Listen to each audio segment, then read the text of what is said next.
Isang kawani ng gobyerno si Deo bilang Senior Regulation Officer.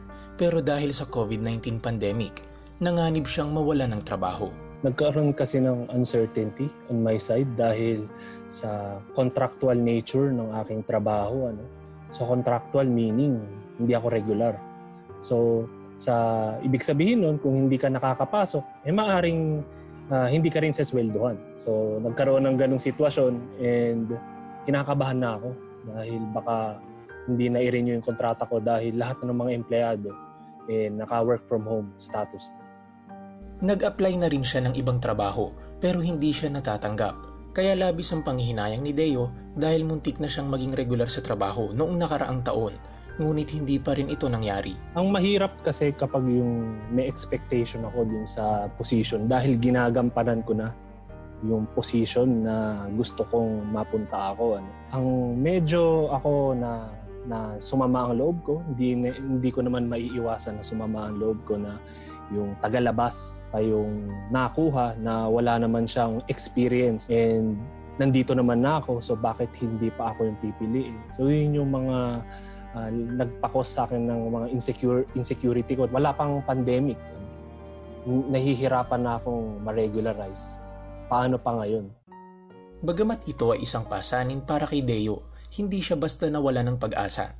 Ang kanyang pananalig kay Jesus mula nang tanggapin niya ito bilang kanyang personal na Panginoon at tagapagligtas noong siya'y nasa kolehiyo ay hindi natitinag.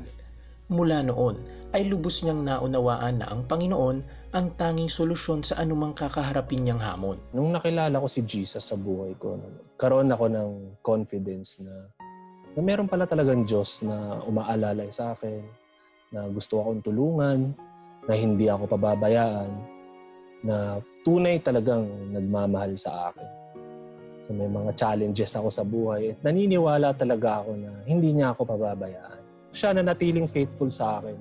He has given me wisdom, He has given me yung protection sa lahat ng bagay. Lalo na nung itong pandemya na ito. Hindi na umaasa pa si Deo na marirenew ang kontrata o maregular sa kanyang trabaho. Pero isang himala ang bumungad sa kanya. Isang araw, out of nowhere, tumawag na lang sa akin yung HR namin na 2:00 yun. Hindi ko makakalimutan yung Biyernes, 2:00 ng hapon. Tumawag siya sa akin. Sabi niya sa akin, "Kaibigan, meron kang interview. May interview ka para dun sa position na hindi nga ako nagpasa ng application." Sabi niya lang sa akin, "Magpasa ka pa lang. I-interviewin na kita ngayon, mamayang 4:00, tapos pagkatapos nun magpasa ka na ng requirements." Nagulat naman ako. Sabi ko, out of nowhere, biglang, saan galing to? Parang mabilis nung pangyayari. Kasi 3 years yung pinagdarasal ko. 3 years ko talagang iniiyak kay God tong bagay na to.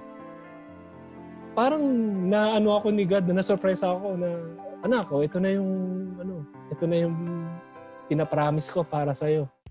Malaki ang pasasalamat ni Deo sa Diyos sa lahat ng biyaya nito sa kanyang buhay sa kabila ng pandemya.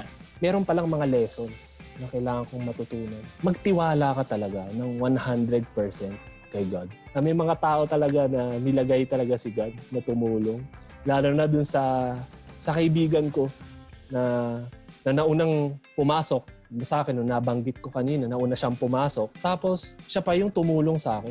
Siya pa yung ginamit ng Panginoon para ma-regular ako. Ang napatunayan ko sa pandemyang ito, na talagang faithful provider talaga si God.